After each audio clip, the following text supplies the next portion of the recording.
அனைவருக்கும் வணக்கம். நான் தான் பனைமரம் பேசுகிறேன். நான் தமிழ்நாட்டின் மாநில மரம். என்னை கற்பகத்தரு என்று அழைப்பர். நான் மிகவும் உயரமாக இருக்கிறேன்.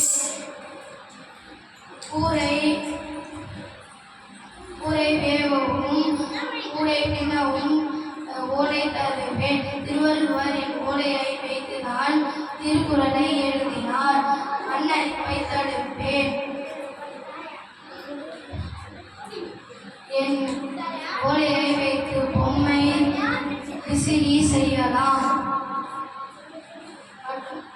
மற்றும் நான் பல உதவிகள் செய்கிறேன்.